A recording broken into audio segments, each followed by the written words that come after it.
Today, I'm delighted to be joined by the brilliant Bryan Wright of Yellowyoyo, an expert in all things brand. Bryan started his career in retail interior design, working for Terrence Conran's design agency, and whilst there, he developed a fascination and obsession with customer behaviour and has been focusing on how to make consumers fall in love with brands ever since. He now helps to run Yellowyoyo, an agency dedicated to helping ambitious business leaders improve their business, brand, and marketing in order to grow and eventually exit. So, Bryan, thank you so much for joining us on the podcast. Oh, absolutely delighted to be here, Steve. Now, obviously, we go way back, but for the benefit of listeners to the podcast, it'd be great if you could just kind of expand on some of your early experiences. Obviously, I've mentioned about where you started your career, but it'd be great just for a couple of minutes just to understand kind of where you went from there and kind of what brought you into the world of brand. I've been in business for about, over 40 years now.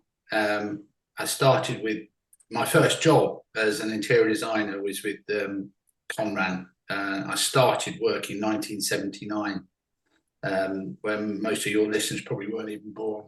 Some will have been. Maybe. Yeah, some will have been, I guess. To cut a long story short, being an interior designer, I mean, a lot of your tradies will come into contact with people like them. You act as a sort of fulcrum for lots of very talented craftsmen, and I became used to being that sort of centre that was trying to organise lots of people to build the thing that I designed in the first place, and that sort of gave me an insight into the types of things that go into creating wonderful interiors for big brands. And actually, funnily enough, an interior, like a showroom or a shop, I was mostly involved with retail in those days, or a display centre, or anything which is inside a building, or a pop-up somewhere, which is designed for a brand, is probably the most complete expression of a brand, because it has all the aspects of what brands require. You know, it's got the visual, the oral, in some cases the smells, the nasal, the people. You know, you've got every aspect of a brand as in an interior. So that really led me into understand into this thing about how you manipulate people to, or you guide people into enjoying the best experience with a brand, and that expanded over the years to talking to brands about their branding in total, and so I gradually morphed from that sort of being centre of the focus of interiors to helping brands, big companies, and we'll talk about this later. Business and brand is interchangeable. You cannot have a brand without a business, and vice versa. And helping people understand how their businesses should be structured and then their brands positioned so that customers fall in love with them. And that's what we want for all of our brands, isn't it, really?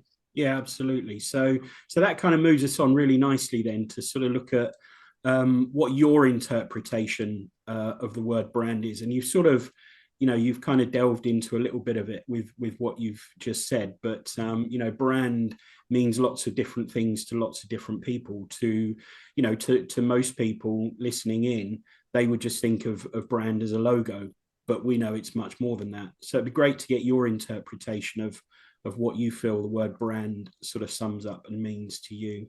Okay. Our interpretation of a brand when we talk to clients is that a brand is a sum of all of its perceptions. So it's the sum of all of its perceptions. It's the total feeling you get when you come into contact with any part of a brand anywhere. And of course, these days, you can contact brands or being influenced by brands in lots of different ways. When I first started, you probably got in contact with brands through print media. This is before the internet. In a building, you might see an advert on TV. There were far fewer ways of being influenced by brands in those days. These days, there are millions of channels. You can't. If you own a mobile phone, and you allow them in, you can be contacted by brands all the time, 24 hours a day. And in fact, that's a battle we're all going to lose. If you've got $1 trillion businesses spending trillions of dollars to get their things in front of you. Yeah. Come back to your question. It's the sum of all perceptions. So, and that's the thing for your listeners to think about, because every aspect of their business will have an effect on their brand. And that perception is crucial because your customer, you want to be the first in mind when they need what you do. Yeah. So if you can increase the perception, if you can widen it, i.e. get it to more people, focus it so that they know precisely what you're doing, what you're good at. And also you've got other people saying how brilliant you are, then you're going to get you're going to attract more customers.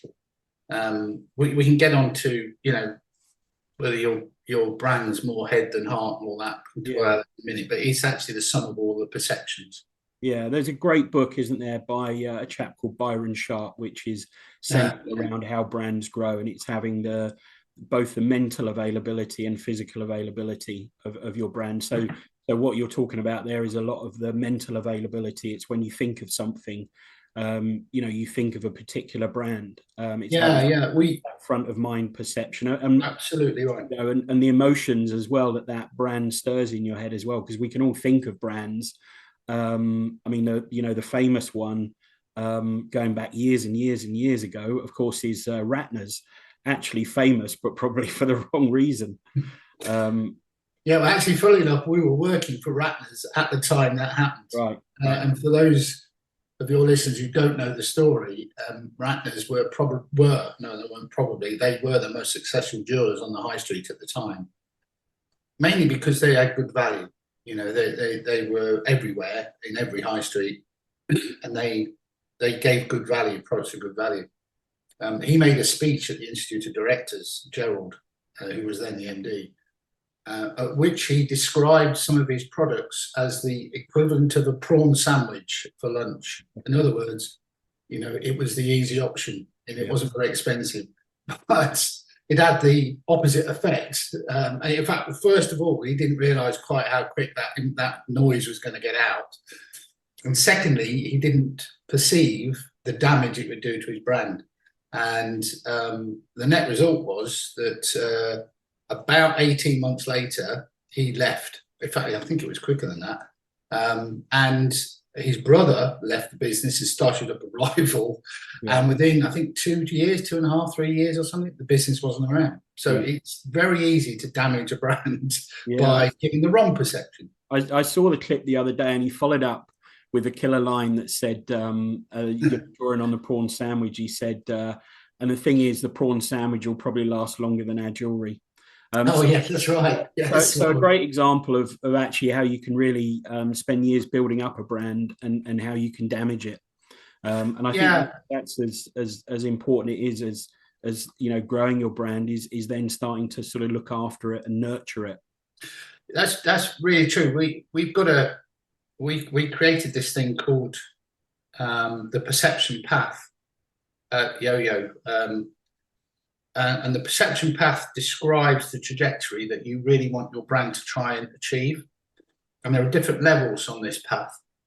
And we all start, when Yellowyoyo started, we were invisible. Nobody knew about us.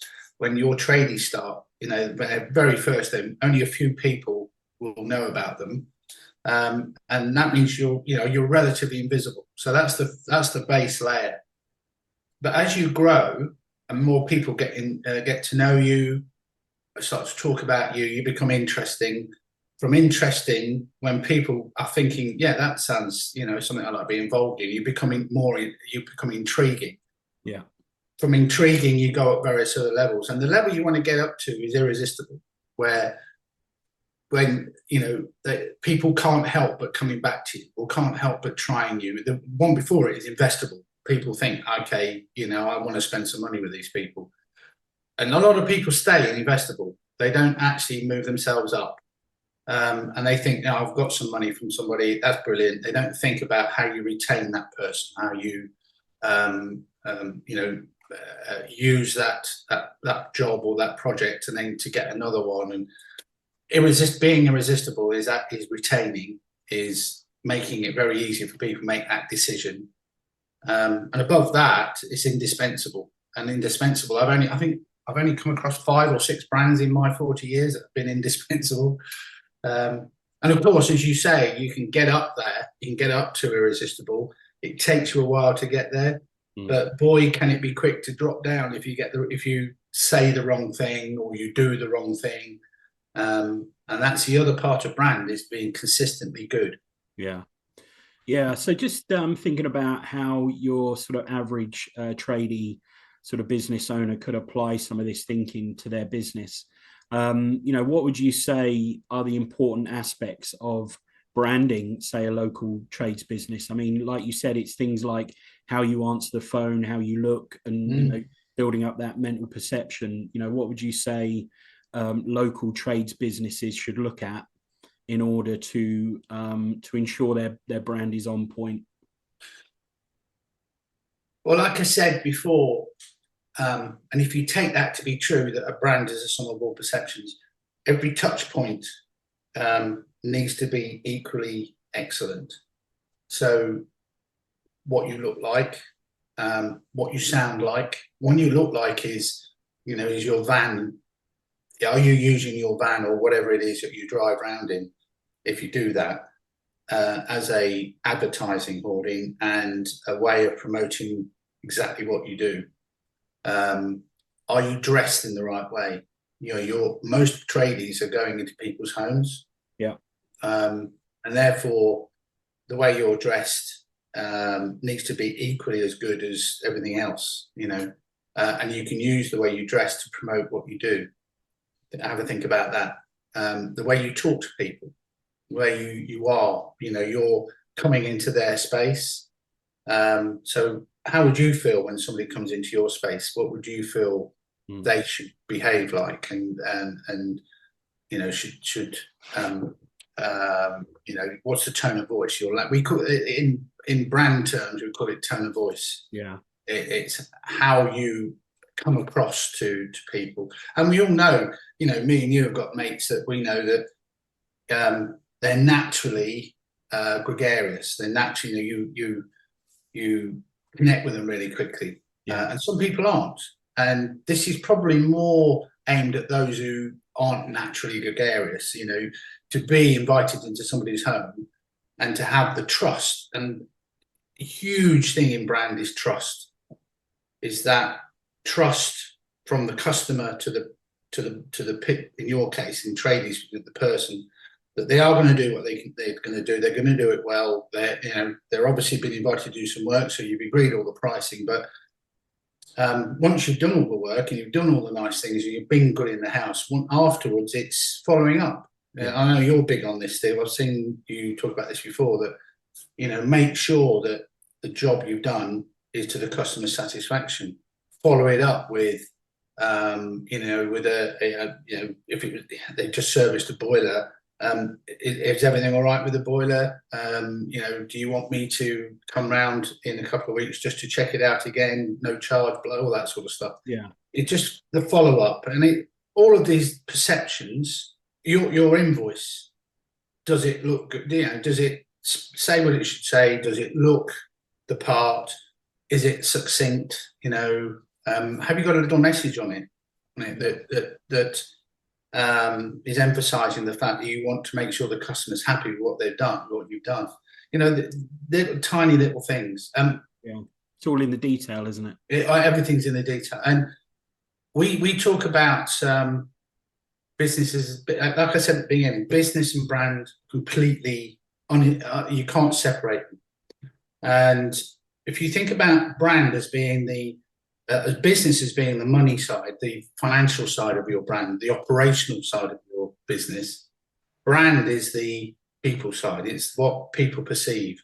Yeah. And you can't break the two of them apart. And we call it a business platform. And in the business platform, there are 18 different, 18 words beginning with P, because we have to remember them. And each of those, to recite them all, don't worry. I don't, no.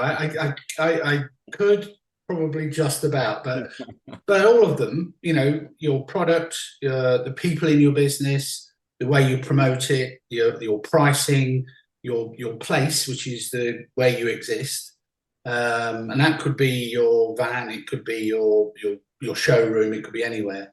Now, there's lots of each of those has to be equally excellent and, more importantly, consistent. You can't have one message on one and one on the other, because that's confusing.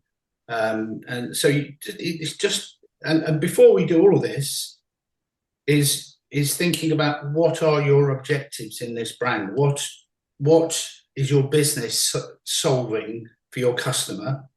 And then try and articulate that in the way that that the customer has a problem and you're solving that problem. So how do I articulate that in the way that they're going to connect with it really quickly? Yeah. And in a way which one of my competitors aren't doing. So you actually stand out. In the business, we call it differentiation. Yeah. But actually, no, that's fabulous. That brings real clarity to actually some of the elements that trades business owners can focus on. There is so much to brand, and it is so much broader and bigger than just their logo. As you've said, it's how they answer the phone, it's how they greet, when the customer opens their door, it's how they look. Yeah. I would even go so far as to say it's how they smell as well, and that's so important. Especially oral brand. Yeah, it's like nasal brand. For your final call of the day, it does no harm to keep a can of Lynx or whatever the favorite spray is in the van. But also, this is important not just for the business owner to exude these sort of values, with their brand, but also for that to filter down to the team, right? Yeah, absolutely. I have I've got a story about that. I was using my favorite electrician many years ago in a job in London for an Arab television business who was building a new studio in London, and the head guy, brilliant guy, he was naturally gregarious, naturally got on with everybody, he looked the part, and then one day he brought an apprentice and brought him down to the work, and he was doing the work, and actually they did an all-nighter to get some of this stuff done. And I remember we were going to meet the chief exec at 9 o'clock the following morning to talk about what had happened, what we'd done, and Adam was one of the people on this. And I remember we were talking through this thing, and as we were walking round, we happened to come across the apprentice fast asleep. Because he actually couldn't stay. He was supposed to be working on something, finishing something off, and he'd fallen asleep to one side. Actually, we turned it round. We said, I was really sorry about this, but we've been here since 9 o'clock yesterday morning, and this was 9 o'clock the following day. So it actually turned out all right, but just got to be careful. I'm sure that story is familiar to lots of trades that have got apprentices working for. Oh, I bet, yeah. But they are extensions of your brand, So getting them to understand the values that you really hold true in the way you behave, they're an extension of you, and actually an apprentice should understand great values anyway in their early sort of growing up, shouldn't they? And so it's important. So it sounds like the domain of sort of global or national brands to sort of be focused on their brand. But this really isn't the case, is it? I mean, every business, from your small sort of one van band, if you like, scaling right up to a national or global business, should be thinking about their brand, right? Oh, absolutely. Yeah. The big brands we all see, and we all have our favourite brands who are by nature they're usually quite big brands. So whether it's your favourite car brand, your favourite clothing brand, your favourite aftershave or perfume, or we've all got these favourites, and they're favourites because they connect with us. They've connected in the past. Something has happened that makes us really like that aftershave, or really like that brand of clothing for going out with. I've got a favourite, I'm sure you have, etc. And those connections are not by accident. They work the way that the big brands work on their messaging, work on their positioning and their vision and the way they come across, either in adverts or online or whatever, is done on purpose to try and connect with the type of people they want to buy. Yeah. And so there's all of the background knowledge behind that customer, goes into this sort of processing the messaging. But not only that every time you come across that message, wherever it is, it's consistent. Yeah. And, the best marketing is almost like an earworm, in terms of music. You know what they're going to be saying. Look at Coke. Coke has had the same Christmas ad for as long as I can remember. And that's the picture of that big red truck, with it, it going past the kids and all that. That's the start of Christmas. That's the start of Christmas on the TV, if you like. And this is the thing, isn't it? And you've mentioned something there that's really, really important. Is Coke own a color, don't they? They do. If you see that color red, and you were to ask people, name the brand, I would say most people would say Coca-Cola, and that's the same for lots of different colors. And I think that is something that local trades businesses can bear in mind when coming up with their brand. And if we're boiling it right back to their logo, it is trying to be different. Plumbing and heating businesses, the go-to colors are obviously flame yellow, orange, blue, to denote gas. But actually, if you're in the environmental space, the go-to color would be green. But it's very difficult then to sort of stand out if you're just blending in with everybody else, right? Yeah, it's true. And of course, all the big guys have to compete with that, because and there are some who own a color because they called themselves it, like orange. Yeah, orange. And in fact, that can cause issues, particularly if you look at brands like EasyJet. They not only wanted to own the color orange, which is their orange, which got them into problems with the company Orange at times, but they wanted to own the word easy. Yeah. So every time they did something, they were what they call a branded house. So everything that they were doing was called the same. But that caused real problems. So they had to be really driven on that strategy to actually make it work. And it caused them real issues. So that shows you how important it is for that sort of thing to be part of your strategy, overall strategy. And you're right, for tradies to they've got to be memorable. And memorable will be the brilliance of the work they do, themselves as individuals, as standout,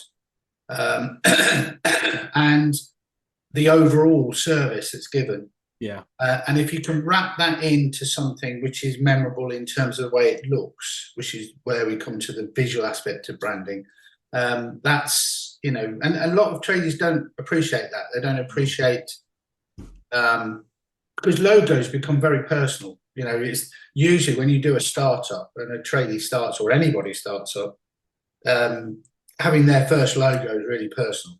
It sort of signifies the business, if you like. And they often have something done very quickly to get something out there.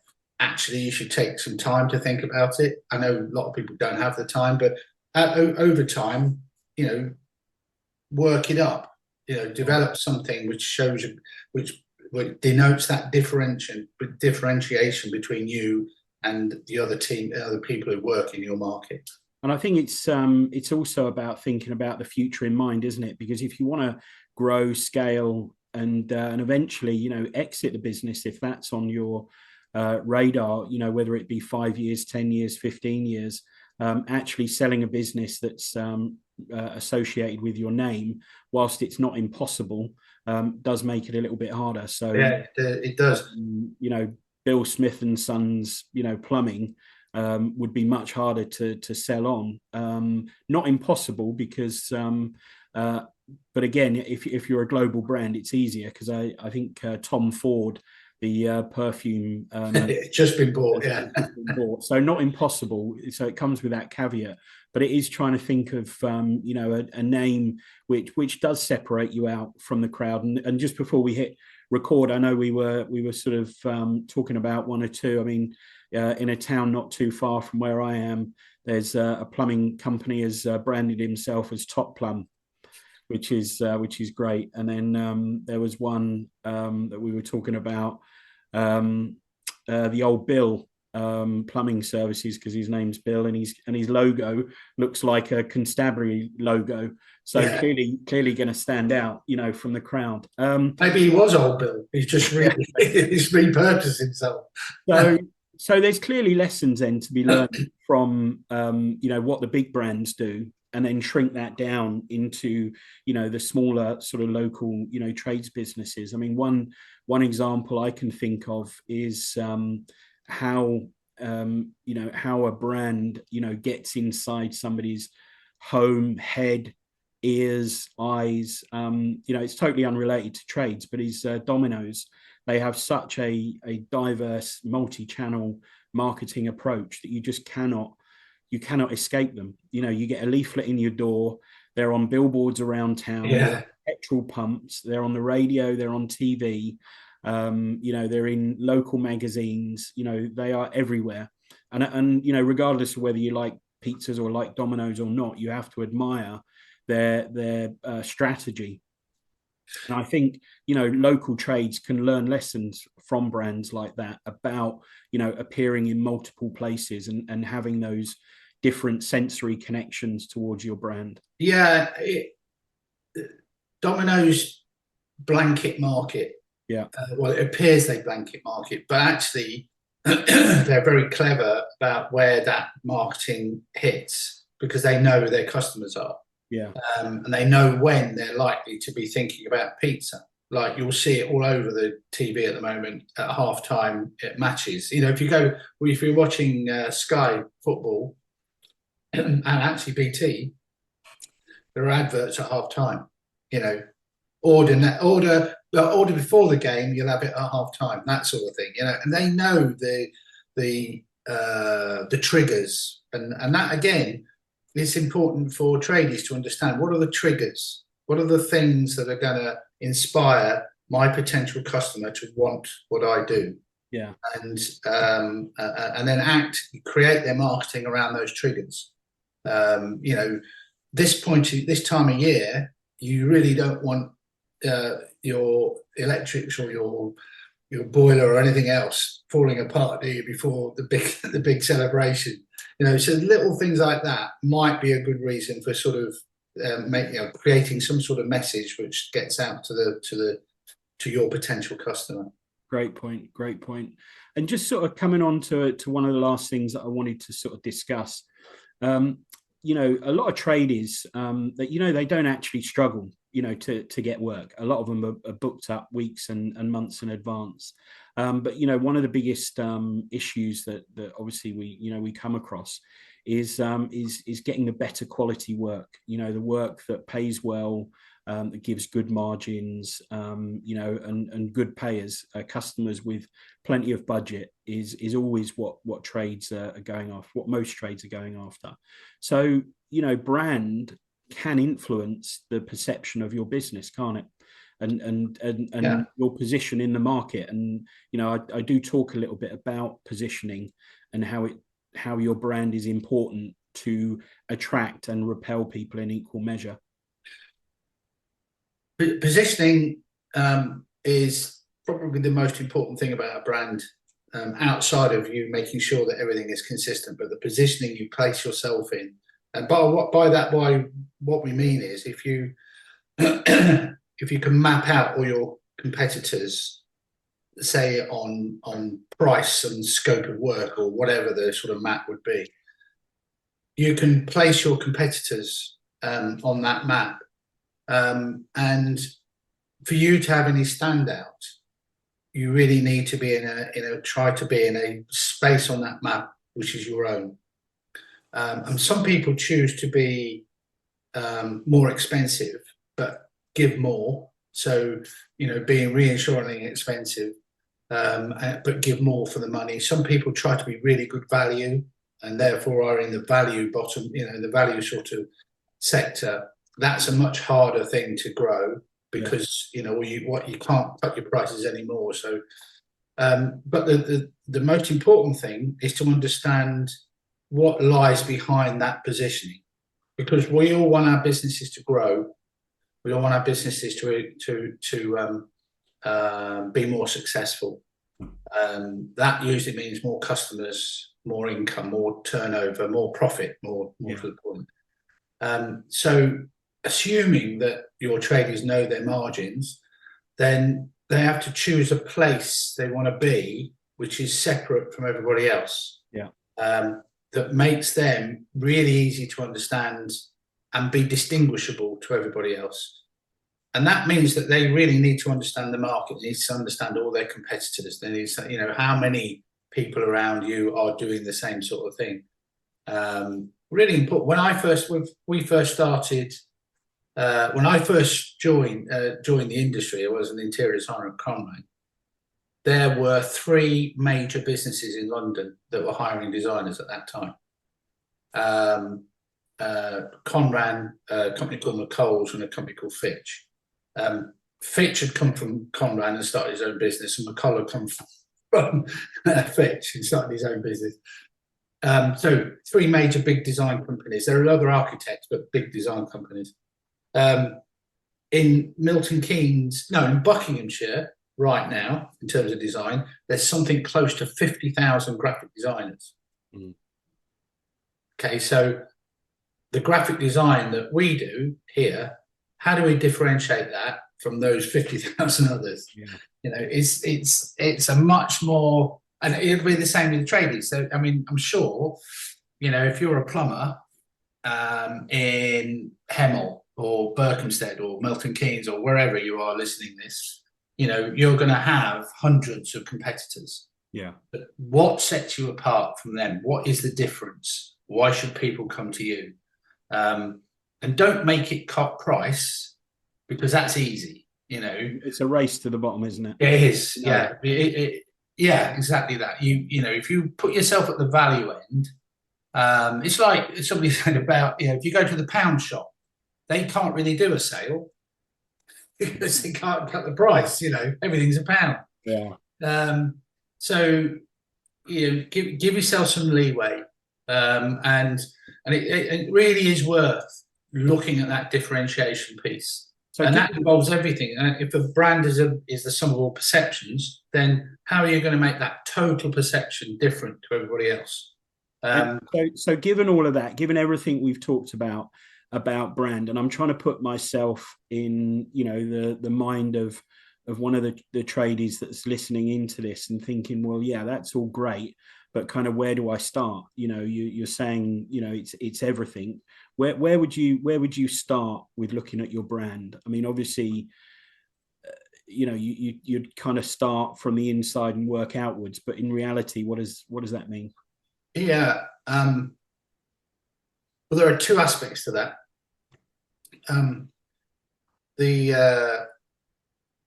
you've got to have a plan for your business for a Yeah. start.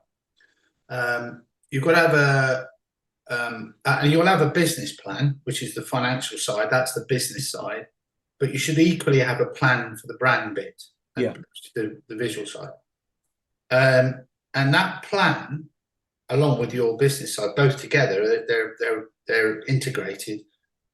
Should you'll be thinking, I know what my costs are. I need to make more on my costs. I need to make this profit. If I'm going to grow, I need to be doing these sorts of numbers. If I'm going to grow, I need to take on these sorts of people. I need to own a new van or 2 vans next year rather than just 1 van. That is important to understand, because that sets your targets, your objectives. And so you've got to have that plan for a start, right? A lot of people, and this goes for big SMEs as well as for tradies, small and medium enterprises go up to $250,000 turnover and all that. Even some of them, and we've met some of those, Steve, don't have a plan. All their plan is basically, we want to make more money than last year. Yeah, that's not a plan.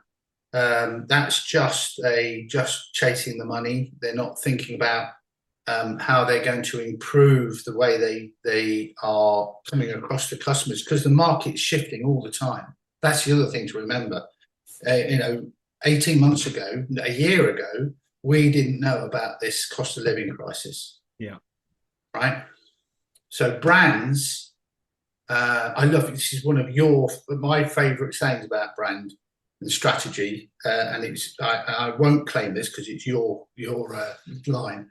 Strategy for any business is like kicking a rugby ball, as you well know, because you told me this. When you kick a football, it bounces in the direction you kick it. But if strategy is not like that at all, strategy is like a rugby ball, because when it bounces, you have no idea which way it's going to go. And that is business. And the cost of living crisis and the effects on not just tradies, but my business, your business, big businesses. Look at the news this morning. Marks and Spencer are stopping taking deliveries from some of their suppliers because they've got too much stock. They're not selling it just before Christmas. So they're stopping deliveries from their suppliers. Now, those suppliers will have counted on those deliveries. They would have put them into their numbers. And that is the rugby ball bouncing. So what do they do now? So all our guys listen to this podcast, have a plan, but have think that you might need to shift that at any point in time. The reason I'm talking about the plan is that the plan should include how you're going to improve your communication about your brand. How are you going to do that? Yeah. How am I going to extend the reach to more customers? Am I going to involve the customers? Am I going to incentivize the customers? Therefore, I need an incentive part to my brand. Yeah. So there's the plan bit, and I'll come on to that plan a bit later if we get the chance, because that plan should extend as far as you can into the future, even to where you want to exit the business. Yeah. Because that gives you the direction that you should be going, taking your business eventually. Come on to that later if we have the time. Where you start internally is to make sure that the public face of your brand is consistent and reflects that plan. Yeah. So, everybody starts with a logo. They also try and have what we call a strap line, or that line of text underneath the brand that you were talking about earlier with the old bill and all that sort of stuff. Or the plumber, the one I was telling you about, the plumber. Somewhere in Hemel, I saw a van that said, "We're number ones for your number twos." Brilliant. But and that's going to make people laugh. It's going to make people think that's really fun. But this is the interesting thing, and I guess this is the challenge, isn't it? It will make people laugh and smile. But if you're looking at a business to come around and work on your £3 million house, and that van is going to be parked on your driveway, is that I don't know the answer to this, and I guess it's going to be different for everybody because, of course, everybody does like a laugh. But is that going to attract or repel your average kind of £1 million? And that's what I meant by having the plan, because we both know somebody in the trades who is in security. Yeah. And that particular guy always had the plan to work for more expensive housing. Yeah. And one of the things he was aiming at the London market and getting in, and not talking to the customer, but talking to those who could get in the customer. So those who were involved in high network individual house build. And he was really successfll. Yeah. And so what happens when you do that? He got involved with people who are putting high net worth individual houses together, like, you know, £500,000, £1 million houses. Well, actually, much more. What am I talking about? £5 million, you know. So you know, some very high worth individuals. Now, because he did that and he got involved with high net worth individuals, then he got involved with a community that was suggesting different tradies to other people. Yeah. So he now works for individuals, not through the third parties. He gets them himself, and he keeps being recommended to these people. Now, that is a strategy. Yeah, that's thinking sideways, and that's to do, and that's a business strategy, but it's actually to do with your brand too. So your brand has to reflect that sort of integration into somebody's life. As you rightly say, if your van's going to be parked in front of a £3 million house, you know, it should look the part. Yeah, that's probably a good opportunity to wrap up. Thank you so much for joining me on the podcast today. There is so much in there to unpack, and I know we could talk for 2 or 3 hours on brand. And I think probably what we will do a follow-up podcast, kind of looking more at the planning and strategic side. Or maybe some of your podcasts, your listeners could actually contact you with some questions that we might be able to answer. Yeah, I think that'd be really, really good. So, Bryan, thank you so much for joining us today. You can check out Bryan and his work and the work of the team at yellowyoyo.co.uk, but they'll be in the show notes as well. But before we do wrap up, there's 2 questions I like to ask, because this podcast is really about a happy business and a happy life. So the 2 questions. The first question is what your definition of happiness is, a place or an emotion. and being a Derby County fan, sorry, I've just got to get this in. There can't be too much happiness up there. Well, actually, there's a bit more happiness in recent months than there has been for the last couple of years, I have to say. Definition of happiness. I think probably happiness usually is related to success in something. And I'd say that happiness is when I see success in something I'm doing or I'm invested in. Yeah. So, and as you get older, that happiness is created by lots of things around you. Like I get very happy when I see that my kids are doing well, you know, that sort of thing. Yeah. And you're invested in, you're seeing them. They're not, you know, you're not looking after them anymore. They're out there doing their stuff, and they're being successful. That makes me happy. That's great. That's great. So it could be anything from my kids being successful to, you know, I planted some seeds in the greenhouse and they've actually come up. But, you know, that makes me happy. That's great. Happiness shifts, doesn't it? Happiness shifts. It does. Yeah. What we were happy with in our 20s is definitely different to what we're happy with at the other end. We're much wiser about what happiness actually means, you know. And then just the final question then is, you know, what would be your advice in terms of business to start to get on that road to happiness? What's been one of your best lessons that has kind of led you to leading a happy life? I think, well, a couple of things. I think I've already talked about one, which is the plan. Yeah. The clearer your plan is, and well, we say this to all of our clients, as you know, and I would recommend your tradies think about this: is where do they see, what's the end game? Yeah. Of course, you could be an electrician or a plumber or a brickie or a chippy till you're in your 60s, 70s.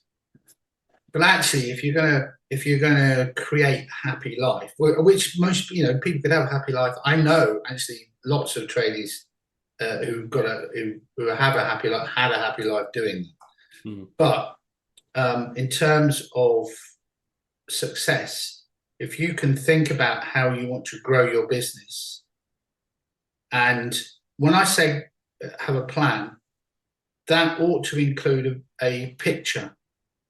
What's the picture? What do you see? If you're keen to grow it, let's say you're working, you're on your own, you've got one van at the moment, you're an electrician, but I can see this is going to grow. That means that I'm going to sign somebody else up, and eventually they'll work as an apprentice, but eventually they'll have their own van branded in the same way. They'll go and do their thing, and then I'll have a whole load. Now, what does that look like?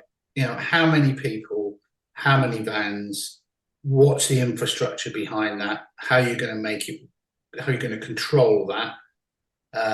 What's the technology that you're going to need to make that work? How do you automate things? Have a picture of what that looks like we used to say a 5-year plan.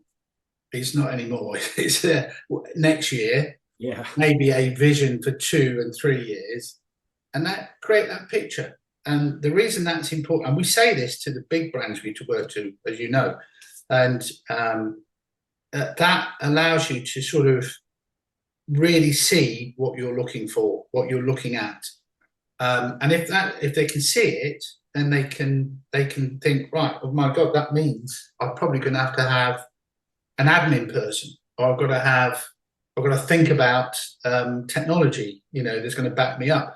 I should be on using an Apple phone rather than a Samsung phone, because Apple have a much better sort of tech stack in this area. Whatever that might mean. Have that vision. Try and have a picture of what it looks like, and that vision probably ought to go all the way to what do you want to do with the business in the end. Yeah. Am I going to sell this in 10 years' time? If I am going to sell it, what does that mean? What are other people? How have other people done this? Go out and have a look at what other people have done. There's some very famous stories of traders that have become multimillionaires. Yeah, because they've actually grown, and the Pimlico plumber being probably the most famous. So have a plan. Yeah, have clear steps in that plan. And understand what they are, and create that sort of picture in your mind so you can actually see what it looks like. What a great way to wrap up what has been a brilliant and insightful lesson on brand and business and everything else in between. So once again, thank you, Bryan. It's been a privilege and always a pleasure to chat. That is always great, buddy. Thank you.